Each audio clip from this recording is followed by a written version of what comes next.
فرعون جس نے خدائی کا جھوٹا دعویٰ کیا تھا، فرعون کی جو بیٹیاں تھیں نا، فرعون کی بیٹیوں کی کنگھی کرنے کے لیے، ان کے بالوں کو سنوارنے کے لیے ایک عورت تھی حضرت مشاطہ، وہ فرعون کی جو بیٹیاں ہیں نا ان کے بالوں کے اندر کنگھی کرتی۔ ایک دن اس کے ہاتھ سے جب کنگھی گری ہے تو اس نے اللہ کا نام لے کر جو کنگھی ہے نا وہ اٹھائی ہے، رب کا نام لیا، موسیٰ علیہ السلام کے رب کا نام لیا ہے اور کنگھی کو اٹھایا ہے۔ جب فرعون کی بیٹی نے دیکھا نا تو سیخ پا ہوئی کہ یہ بھی موسیٰ علیہ السلام کے رب کو الہ مانتی ہے، میرے باپ کو الہ نہیں مانتی۔ اب وہ فرعون کے بیٹی اپنے باپ کے پاس گئی ہے شکایت کرنے کے لیے، اور فرعون سے کہتی ہے کہ ہمارے گھر میں آپ کی شفقتوں کے نیچے پلنے والی ایک ایسی عورت ہے، دنیا آپ کو الہ مانتی ہے اور آپ کے گھر میں جو عورت رہتی ہے وہ آپ کو الہ نہیں مانتی، وہ تو حضرت موسیٰ علیہ السلام کے رب کو الہ مان رہی ہے۔ جب فرعون نے دیکھا نا تو اس عورت کو بلایا اور اس سے پوچھا کیا تو مجھے الہ نہیں مانتی، موسیٰ علیہ السلام کے رب کو الہ مانتی ہے؟ اس نے کہا ہاں میں موسیٰ علیہ السلام کے رب کو الہ مانتی ہوں، تجھے میں رب کیسے مان لوں؟ تو تو ایک انسان ہے، دوسرے انسانوں کی طرح تو انسان ہے، تجھے میں رب کیسے مان لوں؟ میں تو رب صرف موسیٰ علیہ السلام کے جو رب ہے نا موسیٰ علیہ السلام کا اس کو الہ مانتی ہوں۔ اب جو فرعون ہے اس نے ڈرایا دمکایا، لیکن وہ عورت ایمان کے اندر اتنی پختہ تھی کہ تو جو چاہتا ہے نا کر لے، تو جو چاہتا ہے نا کر لے، لیکن میں الہ موسیٰ علیہ السلام کے رب کو ہی مانتی۔ اب اس نے کیا کیا ہے، اپنے دربار میں اس عورت کے جو ہاتھ اور پاؤں ہیں اس پر جو لوہے کی میخیں ہیں، کیل ہیں، وہ ٹھونس دیے، دبا دیا ہے، دبا کر اس سے کہتا ہے اب بھی کیا تو موسیٰ علیہ السلام کے رب کو الہ مانتی ہے؟ اس نے کہا ہاں میں موسیٰ علیہ السلام کے رب کو ہی الہ مانتی ہوں، تو جتنا ظلم چاہتا ہے تو کر لے، لیکن الہ میں صرف موسیٰ علیہ السلام کے رب کو ہی مانتی ہوں۔ اب ایک وزیر نے کہا اس کی چھوٹی سی بچی بھی ہے، اس کو لاؤ نا، اس کے سینے پہ لٹا کر اس کے سامنے اس کو مارتے ہیں تو یہ شاید ماں کی ممتا ہے تڑپ جائے اور باز آ جائے۔ جب اس کی چھوٹی بیٹی کو گھر سے لایا گیا، اس کے سینے پہ لٹا کر اس کو جب مارنے لگے ہیں تو فرعون نے اس عورت کو مخاطب کیا اور کہا کہ اب بھی چھوڑ دو، موسیٰ علیہ السلام کا جو رب ہے نا اس کو الہ ماننا چھوڑ دو۔ فرعون کہتا ہے مجھے الہ مان لو، تجھے چھوڑ دیا جائے گا، تیری بیٹی کو بھی چھوڑ دیا جائے گا۔ وہ عورت پھر کہتی ہے کہ میرا الہ صرف موسیٰ علیہ السلام کا رب ہے، میں کسی اور کو الہ نہیں مانتی۔ اب اس کے سامنے جو اس کی بیٹی ہے نا، پہلے اس کو قتل کرتے ہیں، اس کے سینے پر اس کا خون گرتا ہے، پھر فرعون کہتا ہے کہ باز آ جاؤ، وہ کہتی ہے نہیں، الہ صرف موسیٰ علیہ السلام کا رب ہے، معبود حقیقی صرف موسیٰ علیہ السلام کا رب ہے۔ اب اس عورت کو بھی شہید کر دیا جاتا ہے۔ اس کو شہید کرنے کے بعد جب فرعون کا دربار ختم ہوتا ہے نا، فرعون اپنے گھر جاتا ہے، اور فرعون کی بیوی کون تھی؟ حضرت آسیہ سلام اللہ علیہا۔ وہ اپنی بیوی سے کہتا ہے، حضرت آسیہ سے، کہ میں نے اس طرح اپنے دربار میں ایک عورت جو مجھے الہ نہیں مانتی تھی، میں نے اس کو بھی اور اس کی بچی کو بھی قتل کر دیا ہے۔ اب حضرت آسیہ اس سے کہنے لگی اس نے الہ نہیں مانا تو تو نے اس کو قتل کروا دیا ہے۔ الہ تو میں بھی تجھے نہیں مانتی، میں بھی تجھے الہ نہیں مانتی، بے شک تیری بیوی ہوں، الہ تو تو نہیں ہے، الہ تو صرف موسیٰ علیہ السلام کا رب ہی ہے۔ اب فرعون کو غصہ آیا اپنی بیوی پر، اور حضرت آسیہ سلام اللہ علیہا فرعون کی وہ بیوی ہے کہ جس کو تمام تر عورتیں جو ہیں ان کو دیکھ کر جو سب سے حسین عورت تھی حضرت آسیہ، فرعون نے چن کر اس کے ساتھ شادی کی تھی۔ اور فرعون حضرت آسیہ کے ساتھ کس قدر وہ محبت تھی کہ جب اس نے کہا نا میں تجھے الہ نہیں مانتی، تو وہ فرعون کہتا ہے کہ تجھے میں نے اس قدر محبت کے ساتھ رکھا ہے، تجھے محل میں جگہ دی ہے، یہ سارا کچھ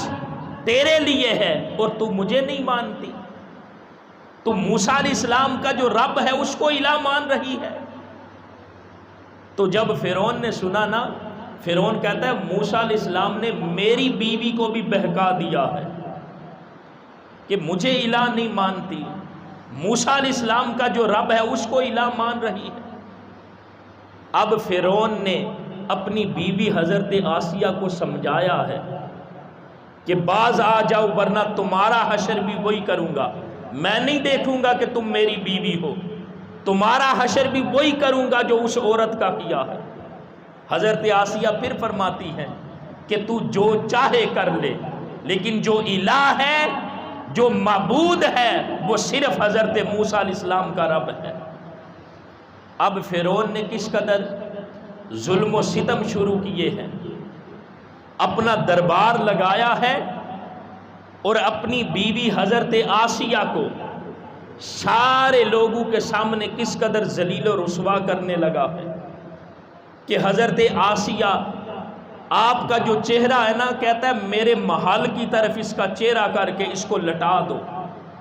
اور اس کے ہاتھوں اور پاؤں پر اسی طرح جو میخیں جو کیل ہیں وہ گاڑ دو۔ جب گاڑے گئے تو حضرت آسیہ کا جو منہ ہے محل کی طرف کیا، اور فرعون کہنے لگا یہ دیکھو محل، یہ تمہارے لیے ہے،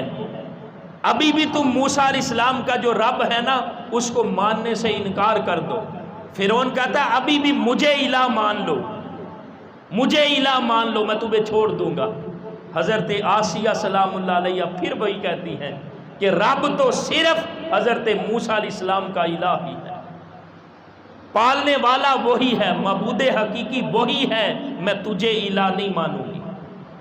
اب حضرت آسیہ کو کس قدر اس نے ذلیل و رسوا کرنے کا پروگرام بنایا ہے۔ اس نے اپنے درباریوں سے کہا کہ جو حضرت آسیہ نعوذ باللہ اس کا جو جسم ہے اس کو بے لباس کر دو۔ دیکھیں نا، عورت شرم و حیا کا پیکر ہوتی ہے، اس سے پہلے کہ اس کو بے لباس کیا جائے وہ چاہتی ہے کہ جو زمین ہے اس کے اندر میں دنس جاؤں۔ اس قدر جو عورت ہے وہ شرم و حیا کی پیکر ہوتی ہے،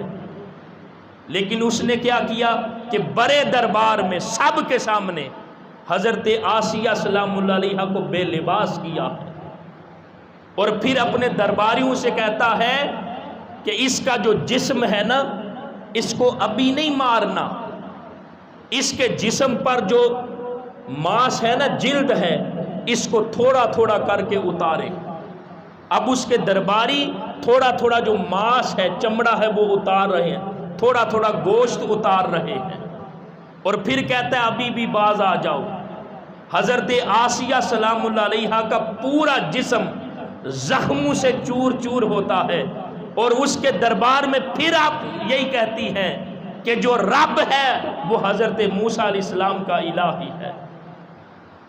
جو معبود حقیقی ہے وہ فقط حضرت موسیٰ علیہ السلام کا رب ہے۔ اب فرعون پتہ کیا کہتا ہے کہ اس کا جو جسم ہے نا، زخموں کے اوپر جو مرچیں ہیں وہ ڈالی جائیں۔ جب آپ کے جسم اقدس پہ، زخمی جسم پر مرچیں ڈالتے ہیں تو حضرت آسیہ جس طرح مچھلی نہیں تڑپتی اس طرح تڑپنے لگتی ہے۔ پھر وہ کہتا ہے کہ باز آ جاؤ۔ پھر آپ یہی کہتی ہیں کہ جو رب ہے، جو الہ ہے وہ صرف حضرت موسیٰ علیہ السلام کا رب ہے۔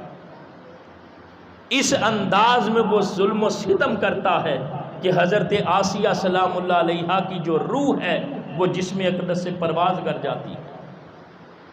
اور پھر حضرت آسیہ سلام اللہ علیہا اور اس عورت کو جس نے کہا کہ رب صرف حضرت موسیٰ علیہ السلام کا الہ ہے، ان کو اللہ پاک نے کیا اجر عطا کیا ہے؟ جنہوں نے استقامت دکھلائی ہے، جو ثابت قدم رہی ہیں، انہیں اللہ نے کیا انعام عطا کیا ہے کہ وہ عورت جس نے کہا کہ حضرت موسیٰ علیہ السلام کا جو رب ہے وہ سچا ہے، فرعون نے اس کو قتل کروایا، اس کو انعام کیا ملا کہ میرے آقا صلی اللہ علیہ وسلم جب معراج کی رات تشریف لے کے گئے نا بیت المقدس کی طرف، جب سفر فرما رہے ہیں بیت المقدس کی طرف، تو راستے میں ایک جگہ سے خوشبو آتی ہے۔ میرے آقا صلی اللہ علیہ وسلم جبریل امین سے پوچھتے ہیں یہ کیسی خوشبو ہے؟ جبریل عرض کرتا ہے یا رسول اللہ علیہ وسلم، یہاں پر اس عورت کی قبر ہے جس نے فرعون کے دربار کے اندر کہا تھا کہ جو سچا رب ہے وہ حضرت موسیٰ علیہ السلام کا ہے، اور فرعون نے ظلم کر کے اس کو شہید کروایا تھا۔ یہاں پر اس عورت کی قبر ہے جس سے آج خوشبو آ رہی ہے۔ اس عورت کو یہ انعام عطا کیا، اور ادھر حضرت آسیہ کو حضرت خدیجہ الکبریٰ میرے آقا صلی اللہ علیہ وسلم کی پہلی زوجہ محترمہ ام المومنین حضرت خدیجہ الکبریٰ، جب آپ کا وصال کا وقت آیا تو آقا علیہ السلام نے فرمایا خدیجہ اب تم رب کے پاس جا رہی ہو، جب اللہ کے حضور جاؤ تو جنت کے اندر جو میری بیویاں ہیں نا ان کو سلام کہنا۔ حضرت خدیجہ کہتی ہیں یا رسول اللہ علیہ وسلم،